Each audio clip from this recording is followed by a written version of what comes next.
Hello class, so for this video, we are going to discuss continuity and limits. So to be specific, the first topic that we're going to discuss is limits. Sorry. So the first topic that we're going to discuss is limits, and then later on, we will try to investigate continuity of these functions. Kasi kailangan, para kasi magkaroon tayo ng formal definition of continuity, we first need to understand what limits are.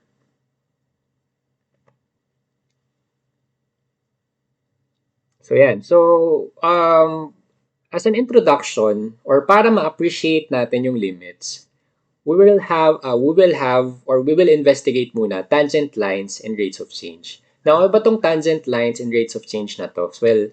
Tangent lines and rates of change, these are actually problems that can be solved using limits, or in general, problems that can be solved using differential calculus.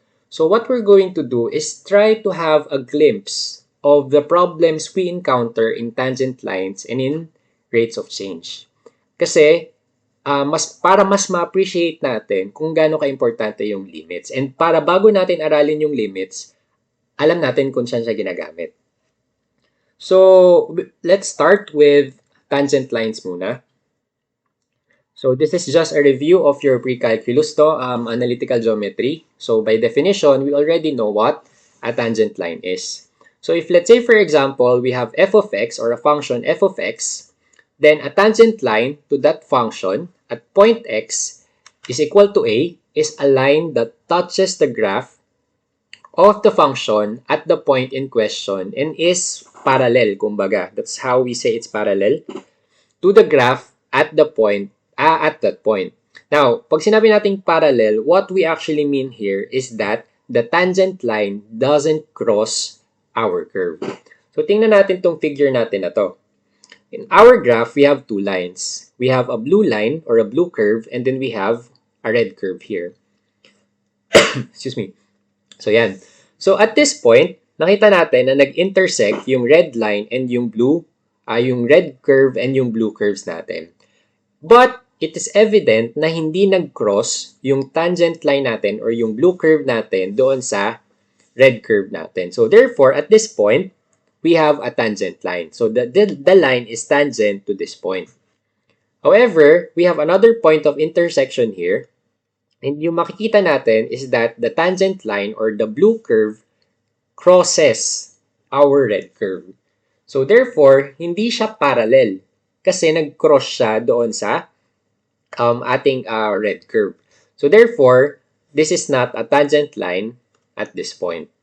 So, other definitions of tangent line, basta nag-touch siya only at one point. So, a curve or a line is tangent to a curve if it crosses only at one point. No, not more than 2 points. So, overall, if we will look at this tangent line, hindi siya tangent to the whole curve. They are only tangent at certain points of the curve, but we cannot say that this blue line is a tangent line to the curve because nakita natin na nag-intersect siya at this point and then nag-intersect siya again at this point. So we have already solved problems like this in our analytic geometry. Diba? Ang usual na problem na pinapagawa dito is merong function, pagkatapos bibigyan ka ng certain conditions, ipapahanap sa atin yung equation ng tangent line natin. Now, ganun din yung i-investigate natin dito. But this time around, we will be having limited given. So, let's look at this problem. So, ang sabi dito is find the tangent line daw to f of x is equal to 15 minus 2x squared at x is equal to 1. So, let's try to solve it normally like how we do it in analytic geometry. So, given yung function, and then given tayo ng value at x. And that is at x is equal to 1. And since the line is tangent, or there is a tangent line to f of x is equal to 15 minus 2x squared, that x is equal to 1, then therefore, if we substitute the value of our x of 1 to our function, the point that we will get is actually a point in the tangent line also. Diba? Kasi nga, dun sila nag-intersect. Diba? We have a tangent line at that point. So therefore, the value of the ordered pair at x is equal to 1 is definitely a point at the tangent line. So, let's try to find that point. And to find that point, yun nga, substitute lang natin. So, in short, we are asked to get what is f of 1. And that is equal to 15 minus 2 times 1 squared. So, therefore, f of 1 natin is equal to positive 13. So, we already have one point in our tangent line, and that is at 1, 13. Now, dito na tayo magkakaproblema. Why? Because yun lang yung binigay sa atin. In analytic geometry, karaniwan, binibigyan pa tayo ng another point. Diba? O sabihin na, find the tangent line to f of x is equal to 15 minus 2x squared that x is equal to 1 that crosses point 23, ganun, or point xy. O kaya naman, instead of giving another point, we are given the slope. Diba? But this time around, wala tayong ganong klaseng given. Ang hinahanap lang natin is binigyan tayo ng random point in the curve f of x is equal to 15 minus 2x squared, and we are asked, ano yung tangent line? Or what is the equation of the tangent line at that point? So, yun yung magiging problem natin. This is all that we currently know about the tangent line. That is, a point in the tangent line is 1, 13. So, ano yung pwede natin gawin? So, what we can do is try to get an estimate for the slope of the tangent line. But how are we going to estimate the slope? So, to do that, we will try to assign another value of x na nandun din dun sa curve natin.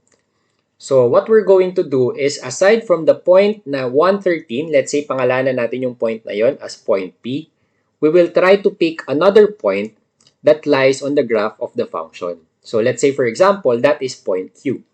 So, we will assign a value of x and try to find the value of that function para makapag-estimate tayo ng slope natin. So, for the sake of the argument, let's try na ang x na piliin natin is x is equal to 2. So, we'll just have to substitute this to our equation or to our function f of x is equal to 15 minus 2x squared. Ayan, tama ba yung function ko? Ayan, minus 2x squared. So, let's try to find f of 2. We will have 15 minus 2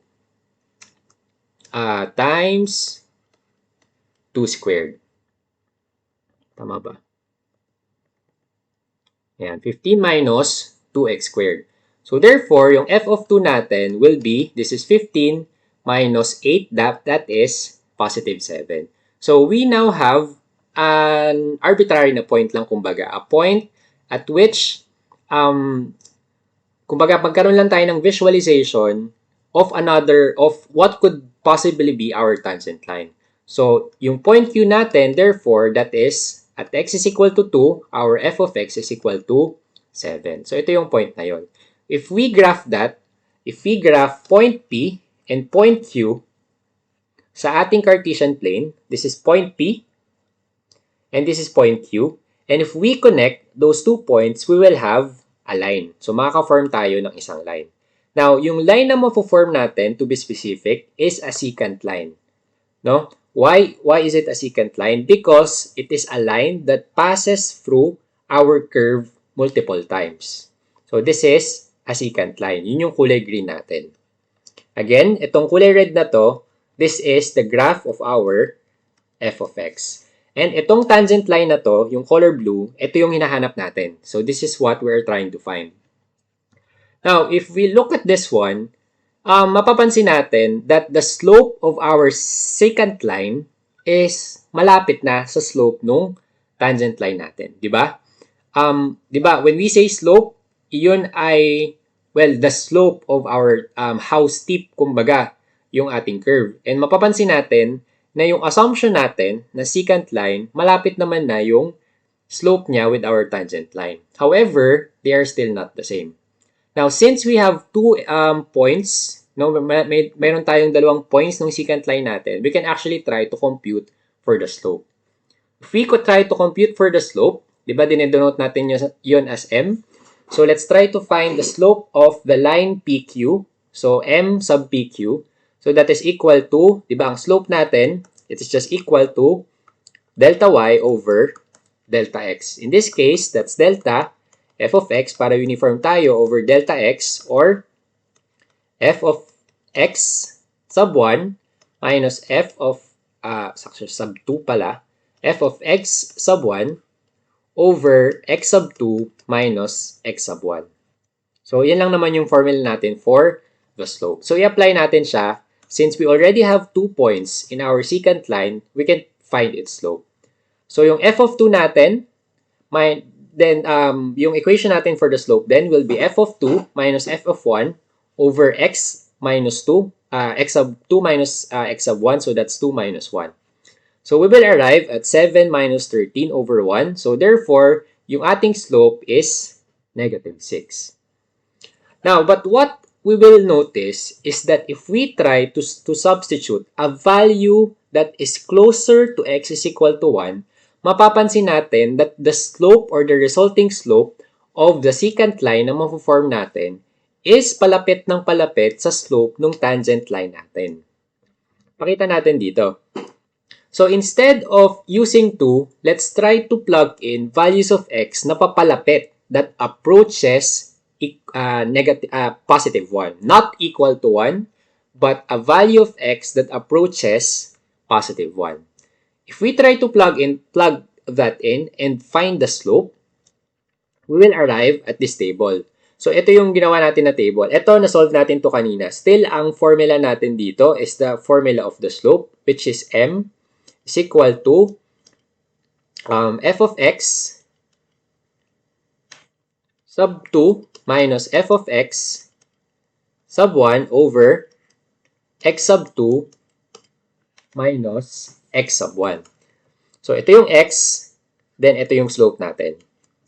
Now, if we try to substitute values from both the right side and the left side of our x is equal to positive 1, so magsasubstitute tayo ng value from this point, di ba ito yung point of tangency natin. Magsasubstitute tayo ng values of x galing dito sa left side and galing dito sa right side. Approaching this point, we will have this table. So, itong first two first two columns. Ayan, yung first two columns natin. These are the values of x approaching 1 from the positive side, from the right.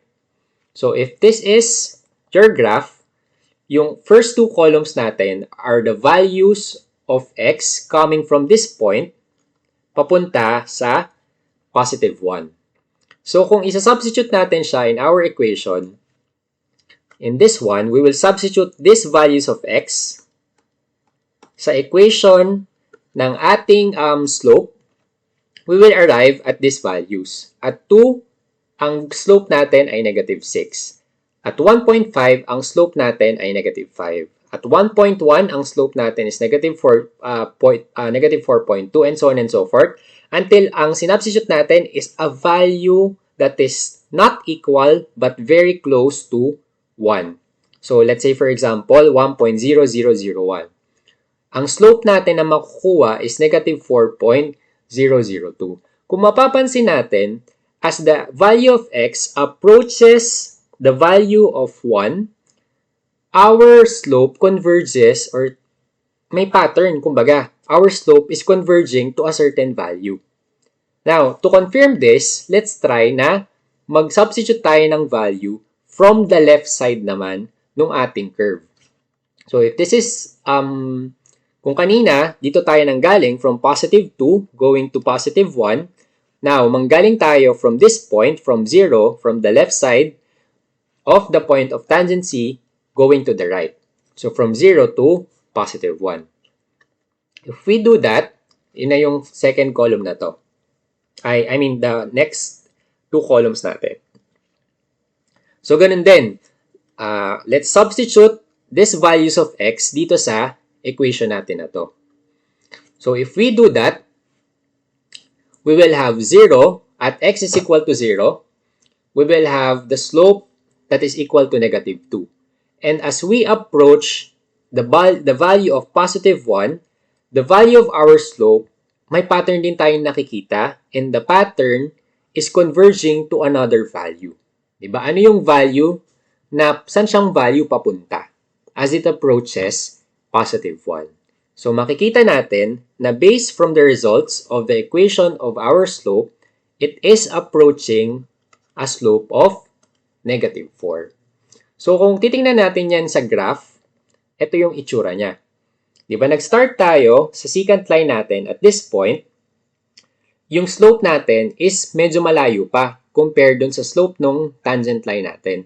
But as we change the point Q, instead na dito tayo humanap ng Q, yung Q natin is mas nilalapit natin dun sa point of tangency natin, yung slope nila is nagiging parehas na or nagiging almost the same na yung slope natin. So, ganun class yung process na ginawa natin. So, using this process, we were able to estimate certain secant lines that would be similar to our tangent line and realize that regardless kung galing tayo sa right side or sa left side nung ating point of tangency, nagko-converge tayo into a certain value of slope. And that certain value of slope is negative 4. So, ganun class yung ginawa natin. So, therefore, hindi tayo given ng another point. Hindi din binigay yung slope ng tangent line natin. But we are able to find or estimate, no, hindi naka-estimate to eh. We were able to find a logical value for our slope. And that is negative 4. So, now that we have one point in the line, that is P, 113, and we have the value of our slope, that's negative 4, we can now find the function or the equation of our tangent line. So to do that, gamitin lang natin yung analytic geometry again. So we know that we have this slope-intercept form. Slope-intercept form tuloy. A form, kumbaga, wherein it is described by the function and the slope. Point slope pala. Point slope form. Ayan, di ko alam kung tama yung exact term na ginamit ko, no? So, it's, tagal na rin kasi nung last time I took up analgeom. Yun. So, and that equation or that form is that y is equal to f of a plus m times x minus a. Wherein yung a na to is the value of your x. So, that is from point 1,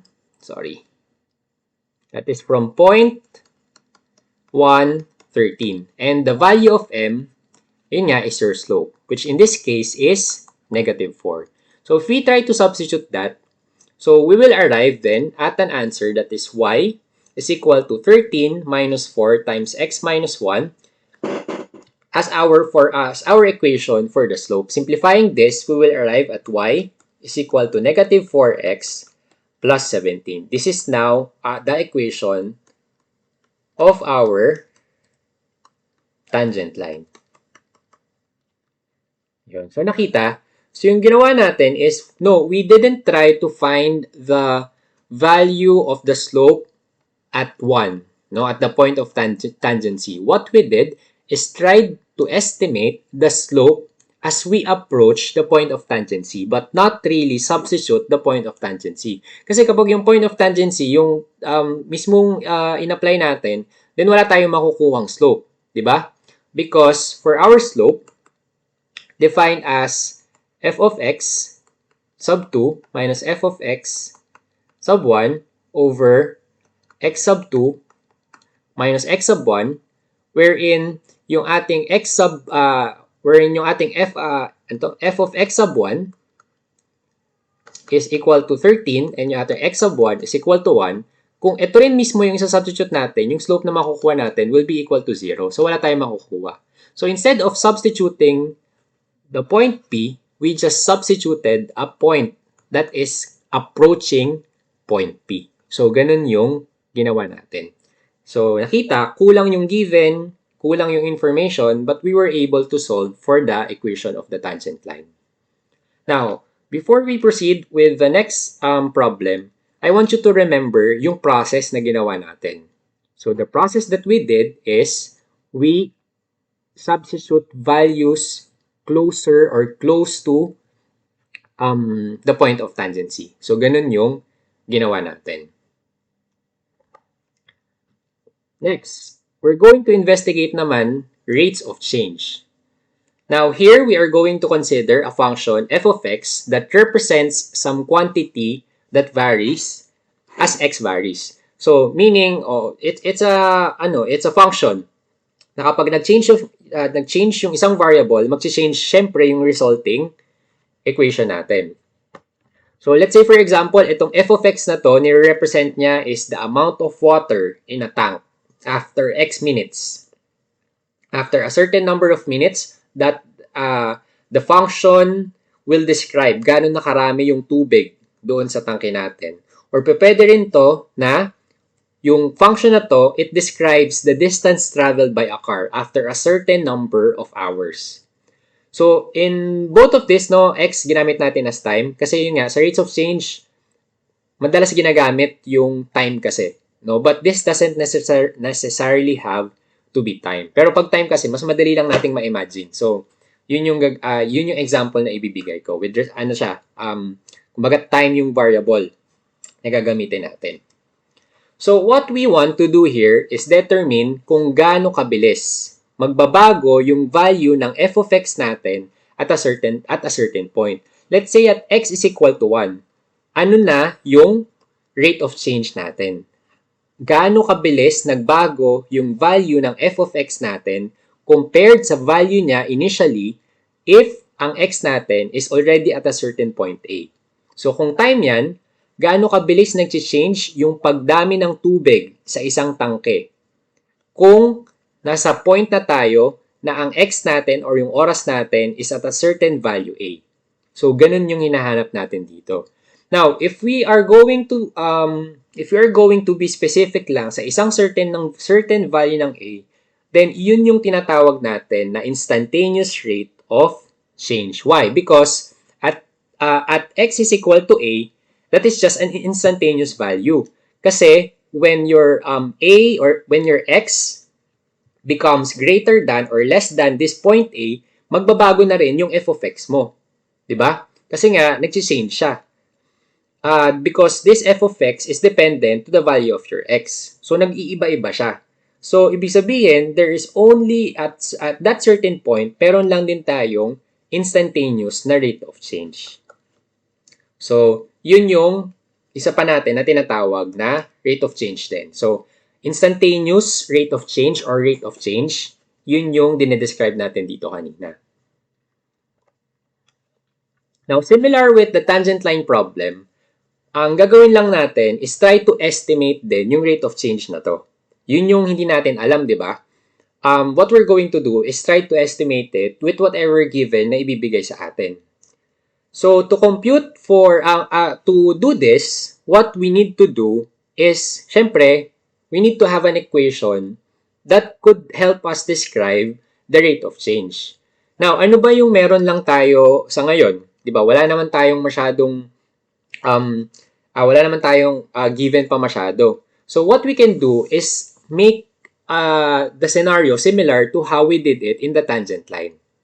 Diba? Dun sa tangent line problem natin, nag-assume tayo ng point.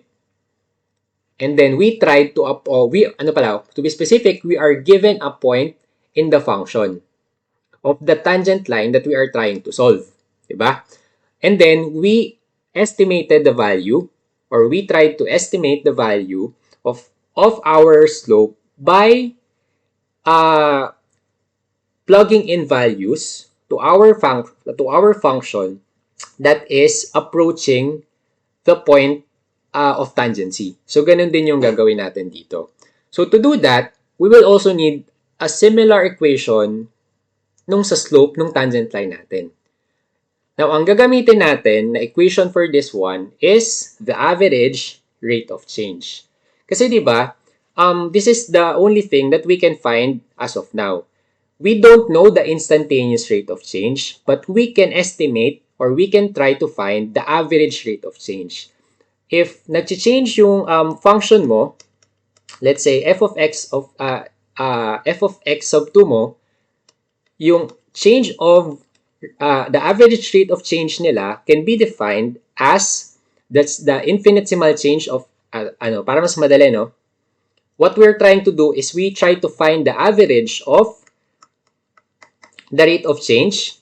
Ang rate of change natin, that's a difference of two rates, di ba? Or two f of x natin over the certain value of x of the change in x natin. So, di ba, meron tayong change in x and that also constitutes to a change in our f of x. So, this is what we are trying to, this is what we will be using to estimate our instantaneous velocity, instantaneous rate of change. So, ang tawag natin dito is the average rate of change. So, the average rate of change natin is ito rin pala yun, no? Ito rin yun, except that, diba, alam naman natin, ang ibig sabihin ng delta is change in f of x and change in x. So, in this case, if we are given a value, if we are given a function of x at a certain value, x is equal to a, then the rate of change will be f of x minus f of a over x minus a. So, ganun class yung gagawin natin. And kung mapapansin nyo, this very equation is very similar to the equation of our tangent line. This, the equation of our slope. And ito rin mismo, the same format na sinulat ko dito, yun din mismo yung nakasulat dito or yun din yung mismong sinulat ko dito sa, hindi pa pala to. Ayan. Yun din yung mismong sinulat ko dito sa rate of change problem natin. Ayan. So, para mas maintindihan natin siya, tingnan natin in a problem. And makikita natin ay similar nga. No? Kasi, kung titingnan lang natin siya as concepts theory, ang hirap pa natin i-absorb. Pero pag nilagay na natin into a problem, makikita natin yung similarity niya.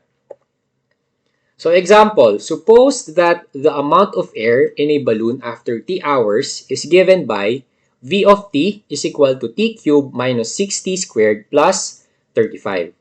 What we are being asked is the estimate daw of the instantaneous rate of change of the volume after 5 hours. So for this one, we are asked, after 5 hours, gaano kabilis yung pag-change ng laman nitong balloon natin? Diba? Kasi we have an equation for the volume of the balloon.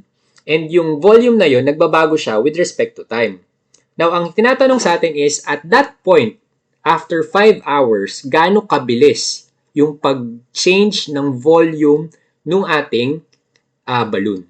So that is what we are being asked right now. So to solve this, i-apply lang natin yung ginawa natin with the tangent line. So first is gamitin natin yung formula of the average rate of change of volume natin. And we were given a point and yung point na given sa atin is that at t is equal to 5. So ito. So kung alam natin yung point na to, then we can also solve for v of 5 because we have this function. And yung v of 5 natin, that is that is 5 cubed minus 6, 5 cubed plus, 5 squared plus 35. So we will have our value of v of 5 and yung v of 5 natin is, so we have 5 cubed, that's 125, minus 6 times 25, 6 times 25. So, that's negative 150 plus 35. So, yung V of 5 natin is 125 minus 150 plus 35. That's 10. So, this is now what we will use in our formula for the average rate of change. So, isapak na natin siya dun sa formula natin. We have our ARC is the change in V of t over the change of t. And yung t natin na gagamitin is 5. So therefore, we will have v of t minus v of 5 over t minus 5.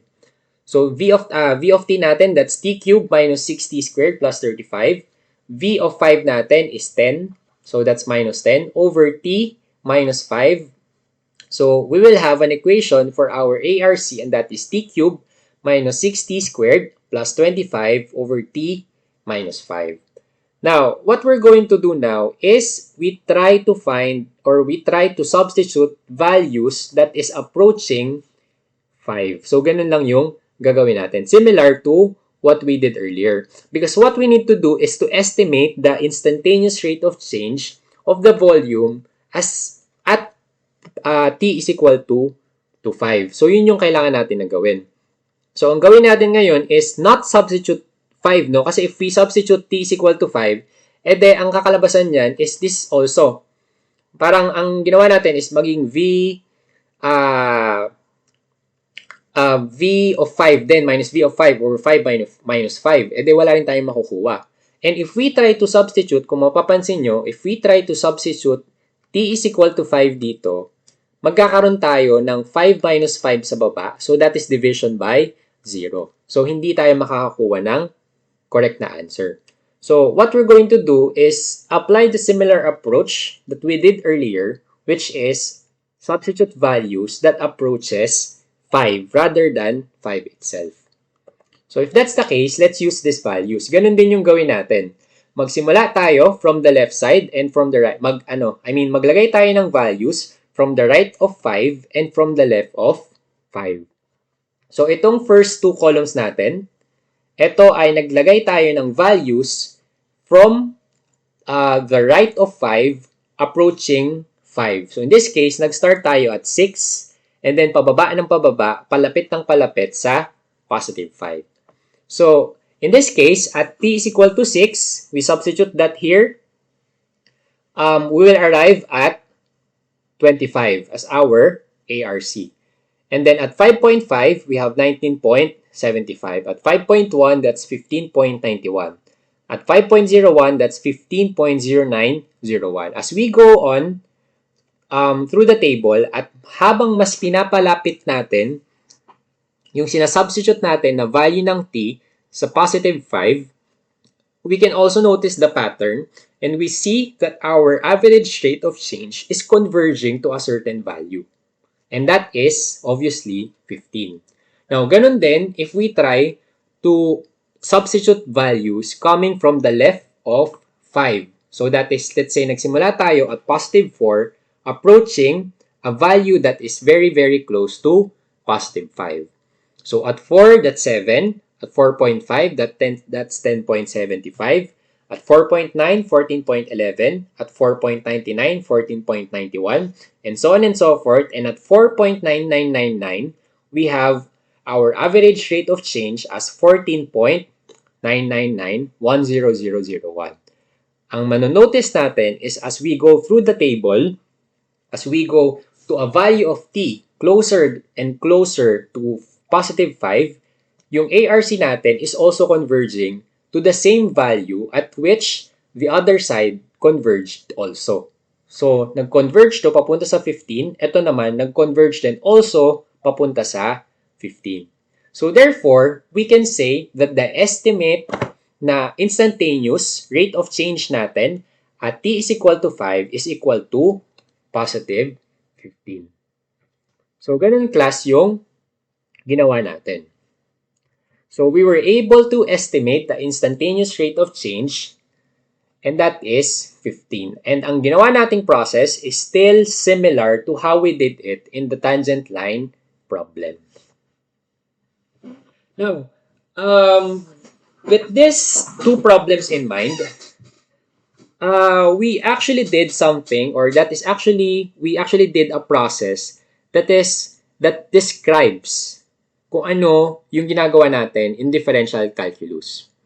So, what we did earlier is that we chose values for x that gets closer and closer to the point kung saan hinahanap natin yung behavior ng tangent line or nung instantaneous rate of change natin. That is, let's say for example, point A. So, ang ginawa natin is nag-substitute tayo ng value ng x that gets closer and closer to A, but not necessarily yung A. So, that is the process that we did. And also, ang isa pa nating ginawa is tinignan natin yung values natin not only from one side. Halimbawa, ang A natin is equal to 5. Hindi natin tinignan for approaching 5. Diba? Sinek din natin pati yung 6 approaching 5. So, tinignan natin yung right-hand side and left-hand side nung point A natin. Not just only one point or one side lang. Now, once we look at our table, napansin natin that as x approaches A, regardless kung galing tayo sa right or sa left nung point A natin, ay nagko-converge yung answer natin into a certain value.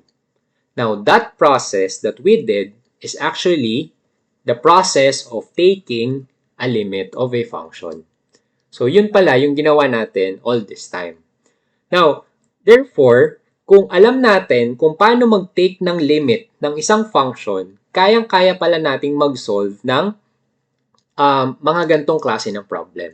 Now, baka inisip nyo, sir, ang hirap naman po. Sir, nakakalito. Well, kasi, ang ginawa natin is we just try to estimate. Paano kung alam talaga natin kung paano mag-take ng limit? Hindi lang via estimation. What if we know how to take the limit not only by substituting values but actually by theory already? O di, ibig sabihin, kayang-kaya na natin mag-solve ng mga rate of change ng mga problems. Si tangent line, yes, dun lang yung application niya, kumbaga. But yung rates of change, again, pwede natin i-describe yung rate of change kung gaano kabilis nagbabago yung speed ng isang object, yung position ng isang object habang nag-freefall siya, the volume of a certain tank na pinupuno mo ng tubig. So, ang dami niyang possible na applications. So, therefore, kapag na-understand natin how to take a limit properly, not just by estimation, we can solve different rates of change problems. Yan. So, and that is and that leads us to our discussion or discussion per se about limits. So again, wag mag-dwell masyado na, ay sir, hindi ko po naintindihan masyado yung past na lessons. That's natural. Kasi ang point ko lang naman, kaya ko pinresent yun, is para makita nyo and ma-appreciate nyo saan nga ba ginagamit yung limits. Why taking the limits of a function is important. No? Because of those applications. But how we actually do it, in those kinds of problems, aaralin pa natin yun in the future. So, huwag kayong mag-alala kung malabo pa sa inyo yung unang previous discussion natin. Kasi syempre, wala pa tayong alam about limits. So, pinakita ko lang talaga na may gamit pala tong limits na to. And hindi lang siya basta-basta problem or basta-basta theory na hindi naman natin magagamit in the future. Yeah. So this time around, we will now proceed with our discussion with limits. So introduction lang talaga yung kanina. Let us first define what a limit is. So in mathematics, a limit is the value daw that a function or a sequence approaches as the input or index approaches some value, which is very evident with our example kanina. The limit is the value of a certain function when one of the variables of your function approaches another value. In kanina, that yung input natin is x, tapos yung in-approach na some value is a. And of course, the function is our f of x. So limits, they are very essential to calculus and mathematical analysis and are used to define continuity, derivatives, and integrals. So that's why inuna natin yung limits because we use limits to define continuity. So yung mathematical definition niya, so dapat at this point, magaling na tayo no, na magbasa ng mga gantong klase ng mathematical definition. So we say that the limit of f of x is L as x approaches a, and we can write this in this notation. So ito yung notation natin for limit. So basa natin dito is the limit of f of x is L as x approaches a. Again, ang paano natin to binabasa? The limit of f of x is equal to L as x approaches a. So, ganun yung pagbasa natin dito. But the condition is that provided that we can make f of x as close to L as we want for all x sufficiently close to a. So, from both sides. Without actually letting x be equal to a. So, katulad nung kanina, hindi naman natin pinaabot sa point na maging t is equal to 5 or maging x is equal to 1. Diba? But what we did is just values that approaches our a, but not exactly a. So, that is our mathematical definition of a limit. So kanina pala, what we did is just try to find the limit. And when we tried to find the limit, we were able to estimate for the tangent line, the slope, and for the average rate of change, the instantaneous pala. O, hindi pala. Ano pala? Hindi pala to definition. And for the average rate of change, wala talaga to. For the rate of change, we're able to estimate the instantaneous rate of change. Now, if we will write yung equations natin kanina or yung problems natin kanina in the limit notation, is ganito yung itsura niya. So, we were asked to find the limit of 15 minus 2x squared over x minus 1 as x approaches negative 1. And yung answer natin dun is negative 4. For the rate of change naman, we were asked to find the limit of t cubed minus 6t squared plus 25 over t minus 5 as t approaches 5. And yung answer natin dun is 15. So, yan. So, mas nagiging malinaw na sa atin since napapakita na natin siya as a limit and in a limit notation. So, the very process that we did earlier is known as estimating the limit. Wherein ang ginawa natin, we try to find L or estimate L by plugging in values to our f of x that is close to A. So, ganun lang yung ginawa natin. Now, we can also estimate the limit aside from substituting values to our f of x. So, we can also estimate the limit by graphing the function. No? Kasi sometimes, we can visually determine the limit of a certain function as it approaches a certain value just by looking at it. Now, it is also worth noting that the limit is concerned with what is going on around the point x is equal to a, but not necessarily at point A. Wala tayong pakialam actually at that certain point A mismo. Ang concern natin is the point or the behavior around that point rather than the point itself. So, yun yung gusto nating i-emphasize dito.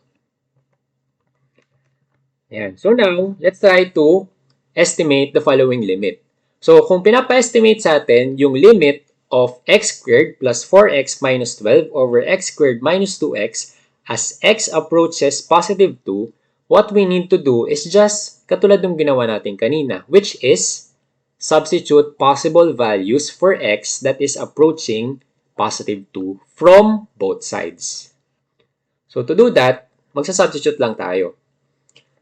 So, we need to substitute values coming from the right side of positive 2 and from the left side of negative 2. So, in this case, etong first two columns galing sa right side and the other two columns is galing from the left side. So, we just need to substitute 2.5 dito sa equation natin na to and so on and so forth. So, by the way, bigyan ko kayo ng technique for this one.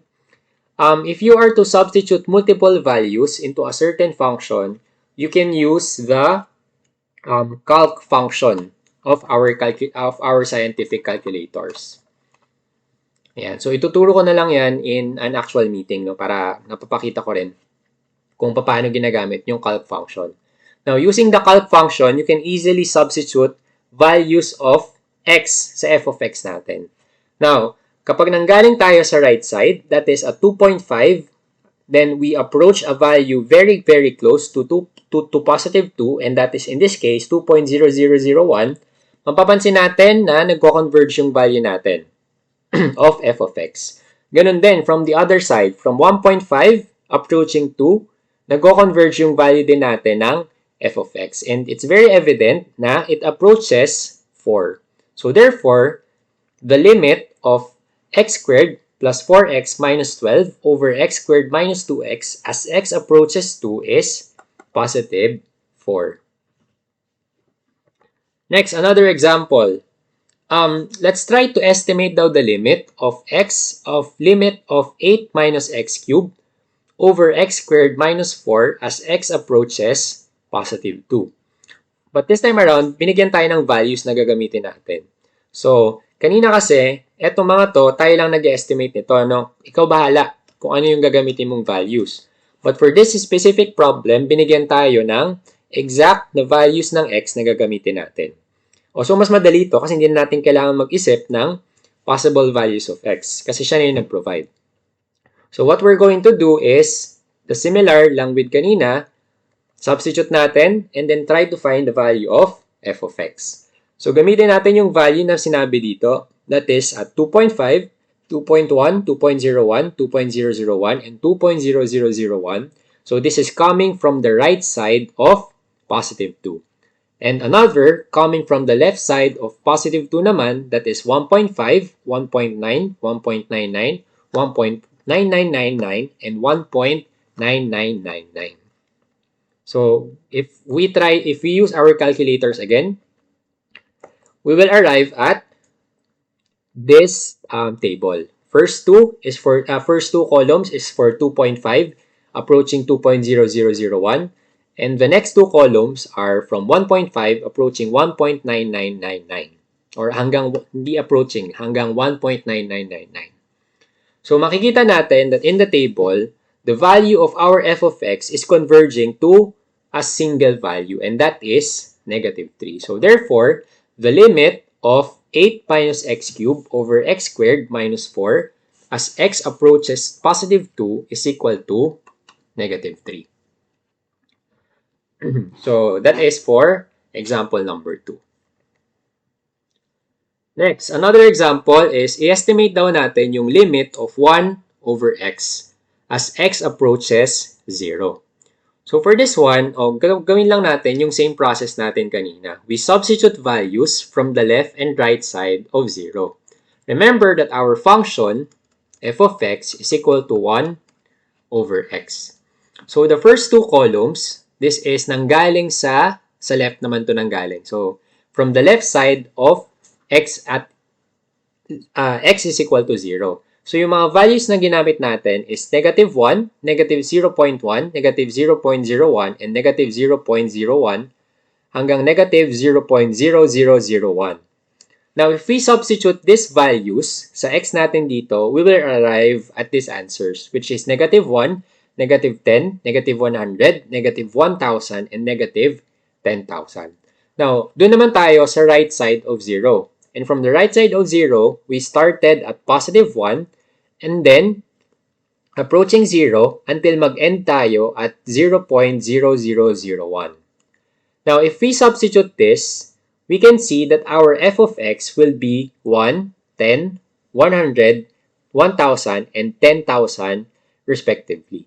Now, makikita natin that from both sides, pataas ng pataas yung value ng f of x natin. However, hindi sila nagko-converge into a single value. In fact, as we get closer to 0, from both sides, naglalayo at magkalayo yung kanilang f of x. So therefore, kung ganun yung case, hindi nagko-converge into a single value or nagda-diverge yung value ng f of x natin, then the limit does not exist. So, hindi nag-exist yung limit natin for this problem because the function diverges. If we draw a graph of this function f of x is equal to 1 over x, ito yung kakalabasan niya.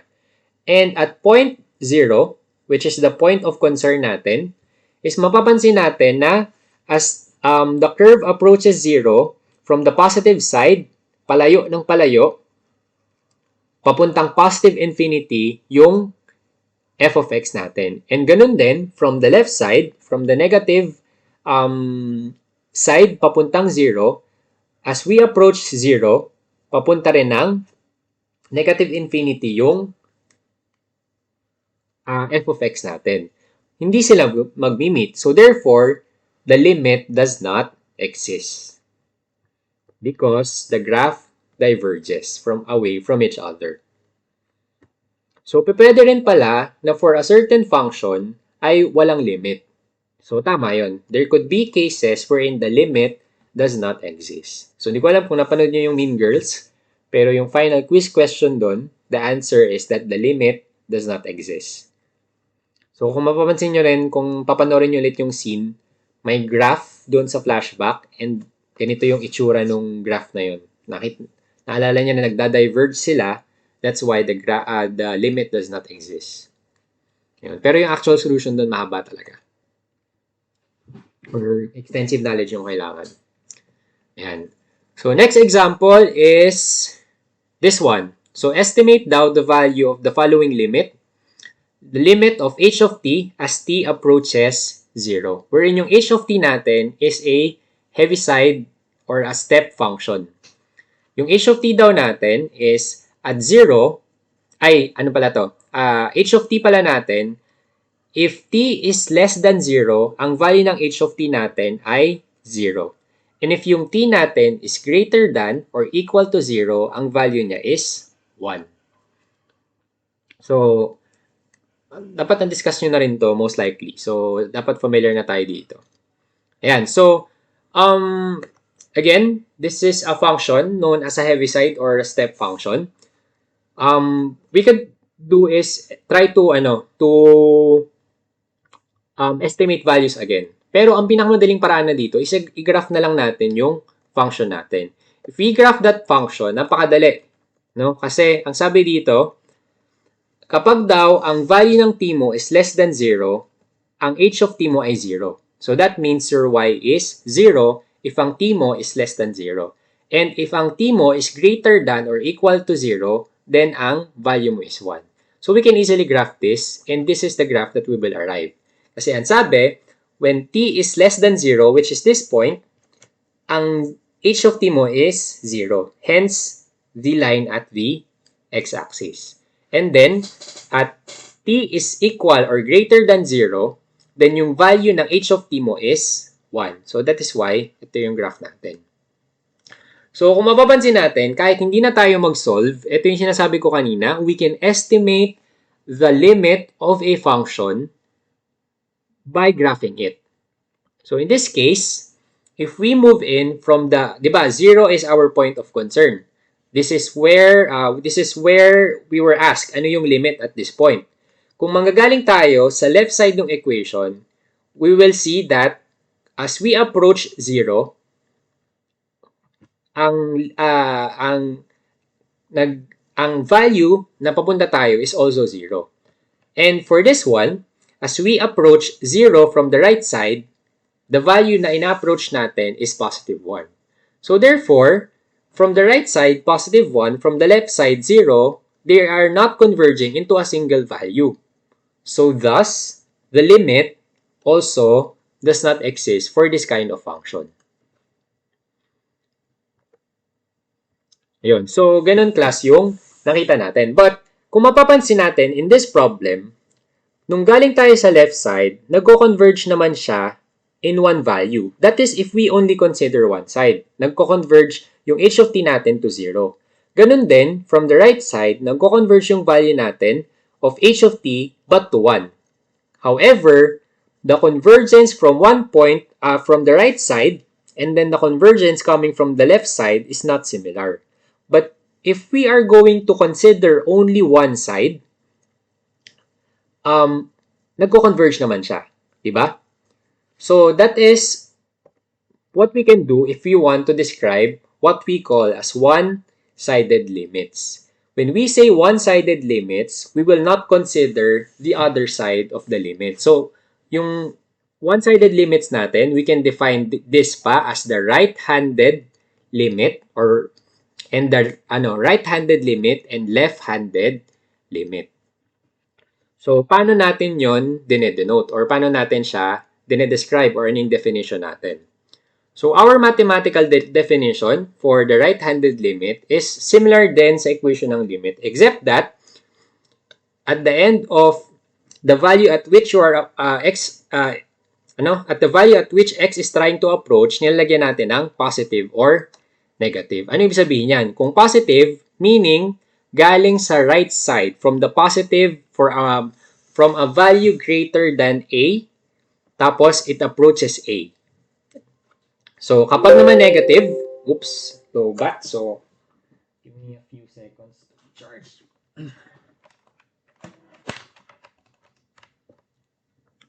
Ayan, okay. So, ayun nga, right-handed limit is from the right side of your A approaching A. So, that is your right-handed limit. And syempre, the left-handed limit is, yun nga, from the left side of A naman as it approaches A. So, pwede na walang normal limit ang isang function, but pwede na meron siyang right-handed limit at meron siyang left-handed limit. So, ang best example natin dito is our example earlier. Now, same problem, but what we are trying to ask, what we are being asked now is the right-handed limit and the left-handed limit. We are no longer asked for the normal limit.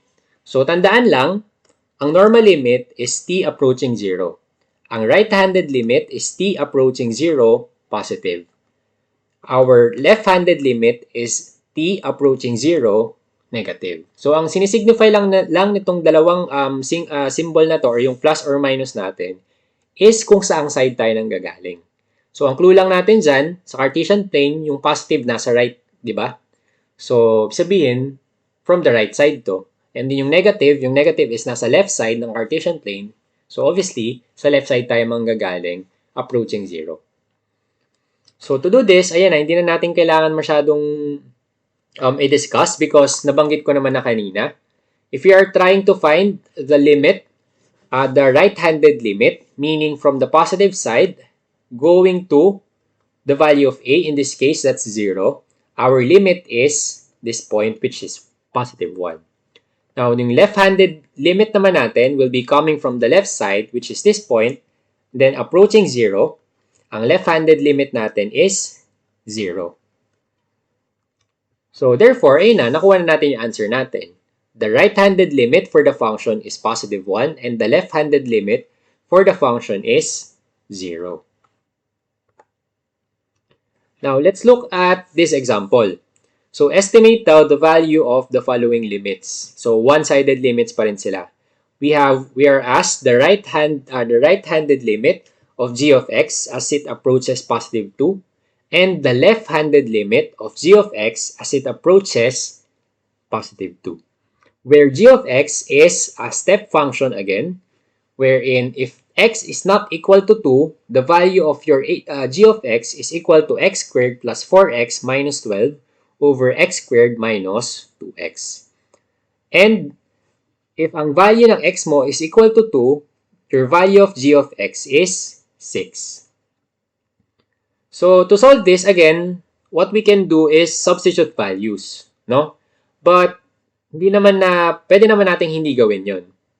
For this one, medyo papadaliin ko, I'll be providing the graph already, no? So, now, sir, paano po ba namin i-draw yung graph? So, to draw the graph, use a grapher, no? Ang pwede mong gawin, maglagay ka ng maraming points. So, alam naman natin yan with analytic geometry. But, kung kailangan natin mag-draw ng graph, tapos complex yung ating function, you can use online graphers, no? Maraming online graphing calculator. So, in this case, kasi ang focus natin dito is the idea lang naman of left and right-handed limit. So, hindi naman na tayo nasa AnalGeom para mag-graph pa tayo. So, I'll be providing the graph na for this one. Now, the graph of this function, g of x, given it's a step function, ang isang madaling point na i-plot is itong condition na to, that at x is equal to 2, our value of g of x is 6. So, therefore, we have one point in our graph and that is 2, 6. So, ito yon. So, yun, 2, 6. And then, the rest of the graph, as long as it is not equal to 2, your value of x will be equal to x squared plus 4x minus 12 over x squared minus 2x. So, ito yung line ngayon na to. Pantay na pantay. Bakat na bakat. So, tatangin ko na lang. So, kung mapapansin, at this point, nilagyan natin ng bilog na walang laman sa gitna because what we want to say is that there is a hole, no, at that point.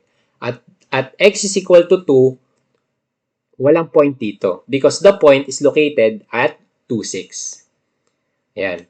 Now, what we are trying to solve right now is the right-handed limit and the left-handed limit. Using the graphical or visual inspection, let's try to find the left-handed and right-handed limit. So, let's start with the right-handed limit. Ito yon. Right-handed limit of g of x as x approaches 2. So, isabihin, this is your point of concern. Manggagaling tayo from the right of 2. Makikita natin that as we approach positive 2, the value of our, halimbawa, nanggaling ako sa 3, no?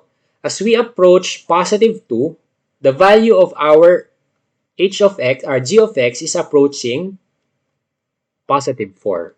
Again, approaching positive 4. Hindi tayo aabot sa point na isa-substitute natin yung 2, no?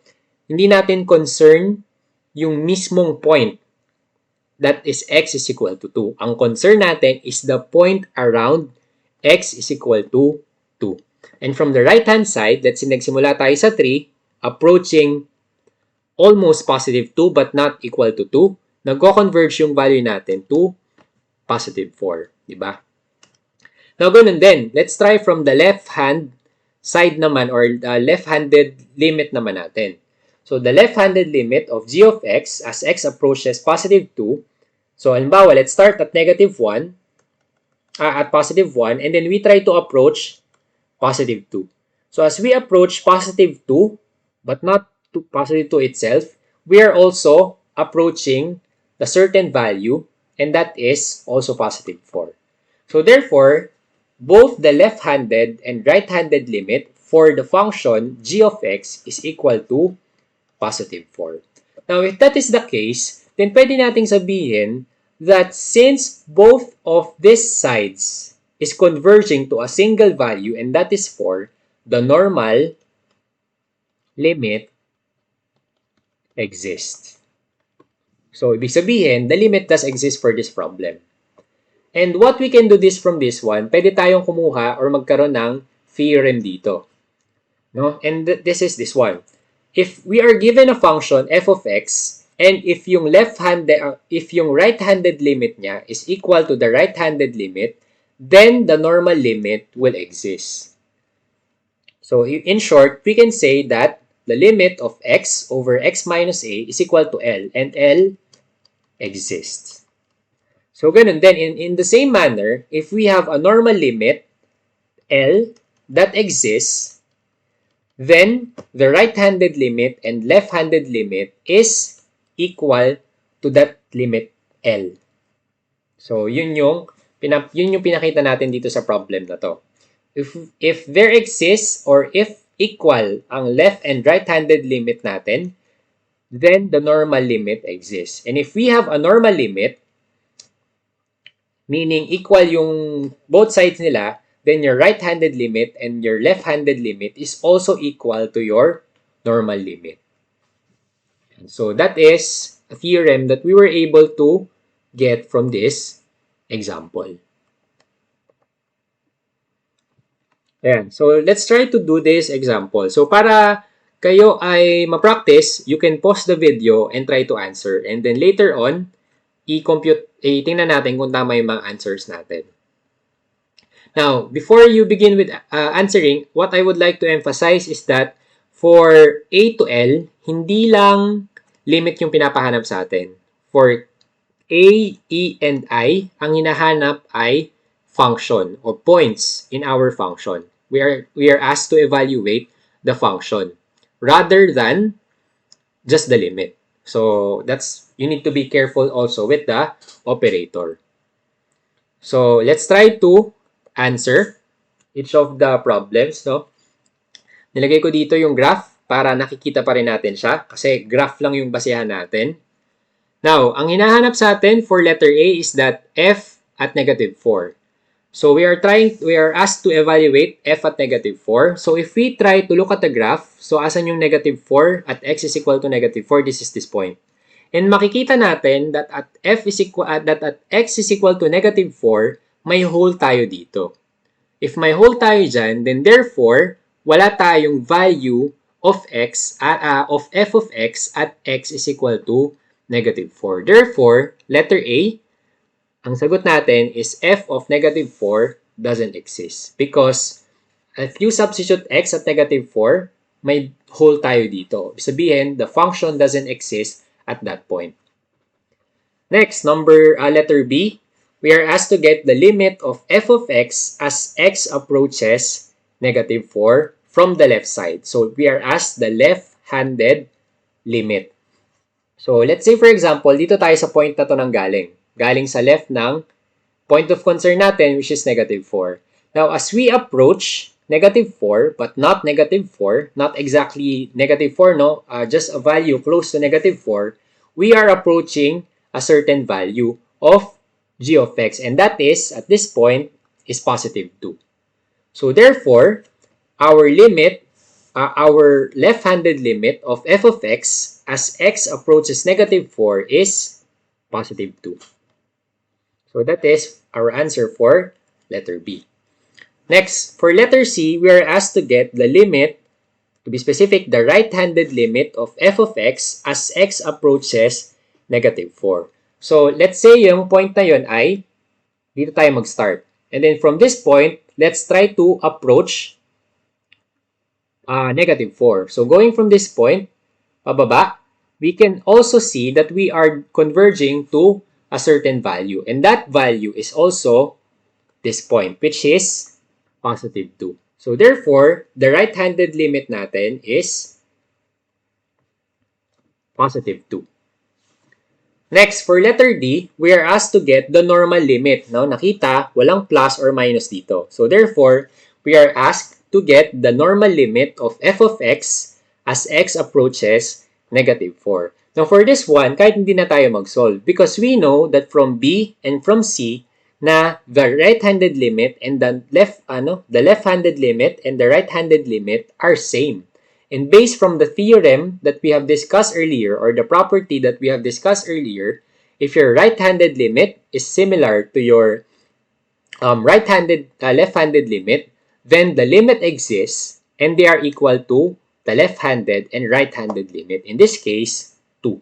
So therefore, the normal limit is positive 2. Next, letter E, we are asked to get we are asked to evaluate f of 1. Now, tingnan natin sa graph natin. Hanapin natin yung point at which x is equal to positive 1. So, this is this point. And at this point, ano yung value ng f of x natin? The value of our f of x is this point, which is positive 4. So, therefore, at f of 1, that is equal to positive 4. At x is equal to 1, f of x is equal to positive 4. Next, letter F. We are asked to get the minus, so left-handed limit of f of x as x approaches positive 1. So, hanapin natin yung point na yon galing sa left approaching positive 1. So, this is this point. Mula, ito yung point of concern natin. And then, from that point, from the left side, approaching that point. And nagko-converge yung value natin to, again, positive 4. So, therefore, the left-handed limit of f of x as x approaches negative 1 is positive 4. Now, we are asked naman to get the right-handed limit of f of x as x approaches positive 1. So, this time around, kung kanina, the point of concern is positive 1, but we came from the left side, this time around, sa right side naman tayo manggagaling. So, the point of concern is still this one. Now, from the graph, galing tayo sa right, approaching x is equal to positive 1, we can see na nag-converge din yung value natin. But it converges to a value of g of x or f of x that is negative 2. So, therefore, the limit or the right-handed limit of f of x as x approaches positive 1 is equal to negative 2. Next, we are asked to get the limit of f of x as x approaches 1. So, therefore, normal limit yung pinapahanap sa atin. Hindi na rin natin to kailangang i-compute because from letters F and G, we know that the right-handed limit and the left-handed limit of the function as it approaches positive 1 are not equal to each other. So, therefore, the limit does not exist. Kasi hindi equal yung left-handed and right-handed limits natin. Next, letter I. So, f of 6, hanapin natin daw yung f of 6. So, at x is equal to 6, this is this point, ano daw yung value ng y natin or ng f of x natin? Ang value ng f of x natin at this point is this one, which is positive 2. So, therefore, at f of 6, or at x is equal to positive 6, f of 6 natin is positive 2. Next, we are asked to get the left-handed limit of f of x as it approaches positive 6. So left-handed, galing tayo sa left side of our point of concern, which is positive 6. So ito pa rin yung point of concern natin, positive 6. Now, galing tayo sa left side. This is the left side.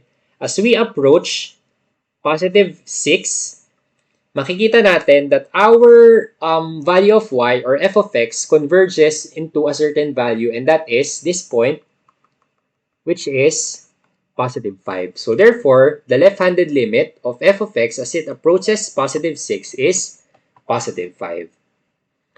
Next, we are asked to get the limit of the right-handed limit. The right-handed limit of f of x as x approaches positive 6. So, ito yung point of concern again.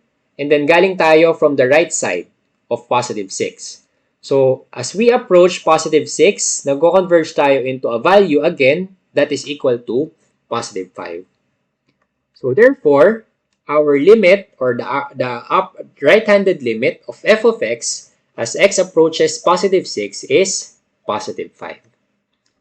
Now, for number 7, we are asked to get the normal limit of f of x as x approaches 6.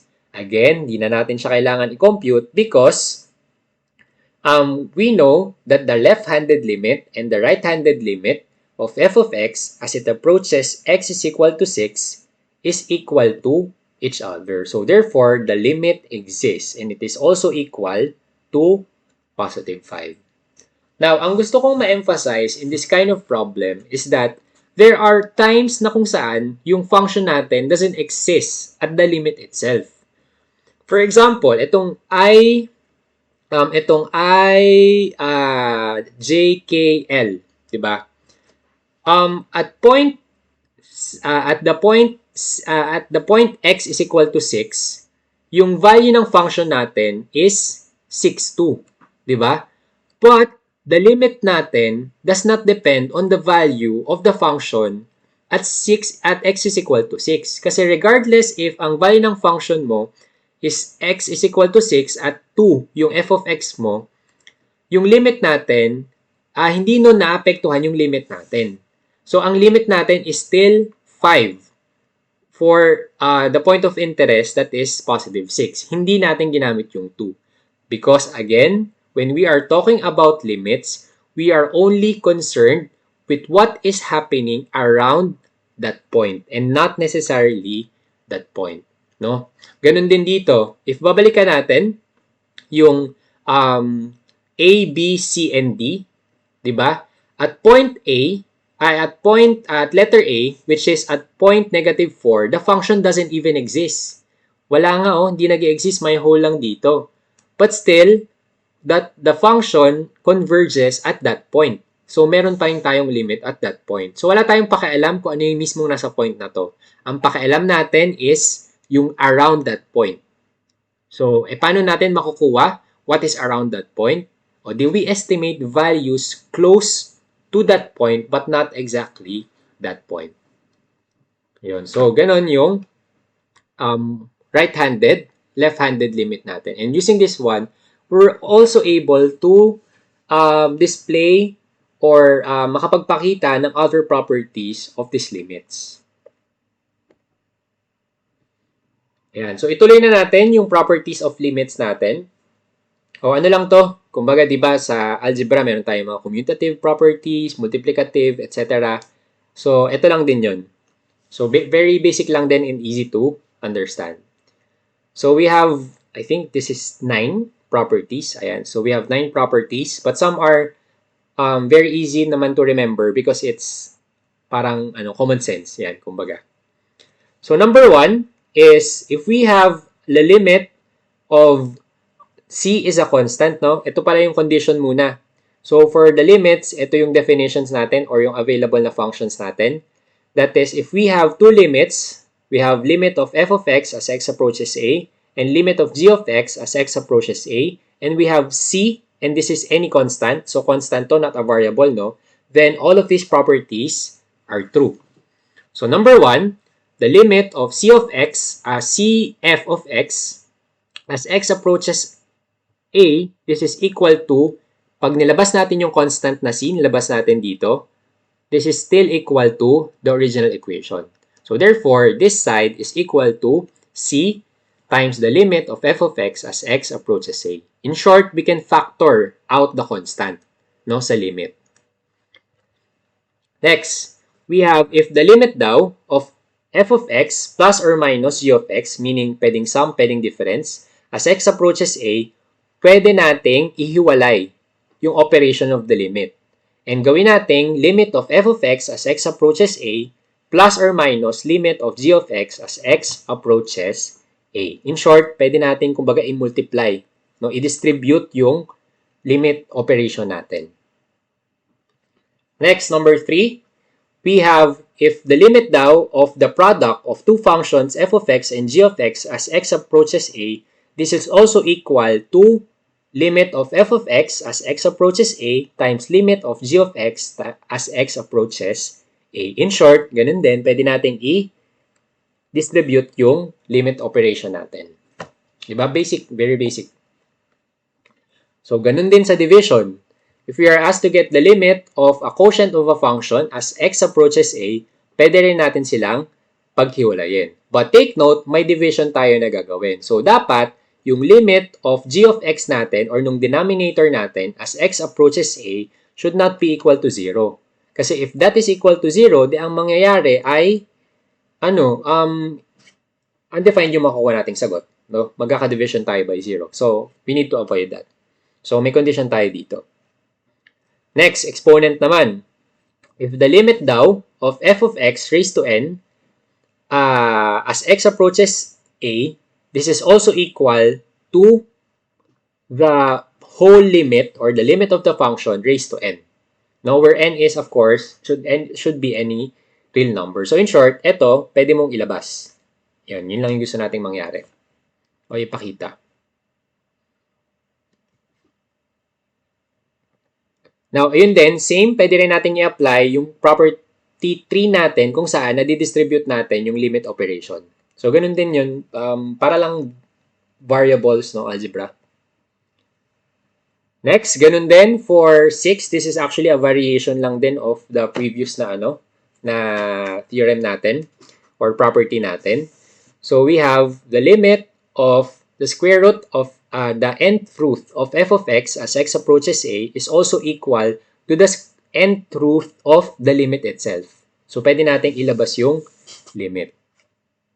So, yun nga, katulad ng sinabi ko kanina, this is just a variation of the other problem. Kasi di ba ang radical sign or ang nth root, it is just a function or it is just raised to 1 over n, kumbaga. Next, the limit daw of a constant as x approaches A is constant also, is equal to C also. Next, the limit of x as x approaches A, if x lang siya, then the answer is A. So if you're trying to find the limit of x as x approaches A, then the limit is just A itself. Let's say for example, A mo is 1. So if the limit of x as x approaches 1, the limit is just 1. So yun, napakadali. Next, we have the limit of x raised to n as x approaches A that is equal to A raised to n. Again, this is just a special property nung sa exponential kanina. Yan. So, yan yung mga properties natin. And these properties, we can use this for trying or for solving limits. So, kung nakikita kanina, more on estimation lang ginagawa natin. But this time around, nagkakaroon na tayo ng different properties and different, so thus we have other ways to solve for the limit na. Let's try to apply that in this example. So, compute daw the value of the limit of the following limit. So, the limit of 3x squared plus 5x minus 9 as x approaches negative 2. So, instead of gumawa tayo ng table, tas ang lalagay natin is different values of x na nag-approach sa negative 2 from both the right side and the left side, what we can do is apply the properties. Ayan, di ko pala na dahan-dahan. Lagyan ng animation. But ito yung solution natin. So first, ang pwede natin gawin is we know that this is sum. Diba? Sum and may difference tayo. From property 2, pwede nating i-distribute yung limit operation natin, no? Or i-break up yung limit operation natin. So, kung ganun yung case, we will have limit of 3x squared as x approaches negative 2 plus limit of 5x as x approaches negative 2 minus the limit of 9 as x approaches negative 2. Makikita natin na yung terms na to, meron silang constant, di ba? Or coefficient, which is in this case 3, in this case 5. We can apply property 1, which is yung property 1 natin is yung meron tayong pwede nating ilabas yung constant. So therefore, itong positive 3 na to, ilabas natin dito. This 5, i-factor out din natin siya. So we will arrive at 3 times limit of x squared as x approaches negative 2 plus 5 limit of x as x approaches negative 2 minus limit of 9 as x approaches negative 2. Now, pwede na natin gamitin yung properties 7 through 9. Review natin kung alin sila. O kapag ka daw limit ng constant, the limit is just the constant also. Diba? And kapag ka limit ng x, the limit is the a, the value that it approaches, that it is approaching. And if kapag tayo ay limit ng x raised to any real number n, then the limit is a raised to n. So, yun lang i-apply natin. So, pwede na natin directly i-applyan dito. Diba? So, 3 limit x, 3 times the limit of x squared raised as x approaches to negative 2. Applying property 9, ang a natin is negative 2. Diba? So, negative 2 times raised to 2, ito yon. So, negative 2 raised to 2. Ang in-apply natin dito is that the limit daw of x squared of x raised to n as x approaches a is equal to a raised to n. In this case, that is the limit of x squared as x approaches negative 2 is equal to negative 2 raised to 2. So, ito yon. And then, nakamultiply dito sa coefficient or constant na 3 natin. So, therefore, the first term is 3 times negative 2 squared plus 5, the coefficient, times, ito, the limit of x as x approaches negative 2, pwede natin yang i-simplify using property 8, and ang kakalabasan is just negative 2. Plus, limit of 9, this is a constant, and according to property 7, the limit of a constant, no, kahit ano man yung approach niya, is just equal to the constant itself. So, that is 9. So, we simplify this, mag-arrive tayo at the limit of 3x squared plus 5x minus 9 as x approaches negative 2 as negative 7. So, that is the limit. So, yan. So, nagkakaroon na tayo ng iba't ibang paraan. Paano nga ba natin sinosolve yung limit natin? So, this is one way. So, another example, evaluate daw the following limit. So, for this one, pwede nyo rin i-pause muna yung video and try to solve it on your own. So, we are asked to get the limit of 6 minus 3z plus 10z squared over negative 2z raised to 4 plus 7z cubed plus 1 as z approaches positive 1. So, again, another way is pwede nating gawin is mag-ano tayo dito, mag-substitute ng values. But syempre, apply natin yung properties natin. So, first na pwede nating i-apply, this is a quotient. Diba? So, if this is a quotient, what we can do is just distribute the limit function or break down the limit function into the numerator and the denominator. So, we will have, ang kakalabasan is we have limit of 6 as z approaches negative, limit of 6 minus 3z plus 10z squared as z approaches positive 1 over the limit of negative 2z raised to 4 plus 7z cubed plus 1 as z approaches 1. Now, yun again, what we should be careful kapag ginagamit natin yung property 4 is make sure that the denominator will not be equal to 0. Now, in this case, hindi naman siya magiging equal to 0. So, that is why okay lang tong gagawin natin na to. But if the limit of the denominator will be equal to 0, then hindi natin siya pwedeng gamitin. So, next is, nagagawin natin, apply the other property. Hindi na natin hihimayin kasi yung kanina inisa-isa pa natin. But this time around, wag na nating himayin ng ganun ka-tindi. Imagine niyo na lang, i-distribute na natin yung limit operation to 6, to 3z, and to 10z squared. Ganun din dito sa baba. Distribute natin yan sa negative 2z raised to 4, to positive 7z cubed, and to positive 1. And then we apply the properties 7 to 9. Diba? So, apply natin yun dito. We have, this is a constant. So, therefore, the limit is also constant. This is a constant times z. So, therefore, the limit is 3 times the value at which the limit is approaching. So, that is, at that z is approaching. So, therefore, that's 1. Next, we have plus 10z squared naman yung evaluate natin. So, using property 9, so we have constant times the limit of z squared, that is 1 raised to the n, which is in this case is 2. So, that is why yung term na to will be 10 times 1 squared. Tapos ganun din yung nasa baba. We have the limit of negative 2z raised to 4 as z approaches positive 1. Again, using property 9. So we will have negative 2, that's the constant, times the limit of z raised to 4 as z approaches 1, that's 1 raised to 4. So ito yon. Plus the limit of 7z cubed as it approaches positive 1, as z approaches positive 1. Similar na property 9 yung i-apply natin. So we will have 7 times property 9, that's 1 raised to 3 because z is approaching 1. And lastly, we have the limit of a constant regardless of ano yung na-approach mong value, the limit of a constant is the constant itself. So, plus 1. Simplifying this, we will have 13 over 6 as our limit. So, this is now our final answer.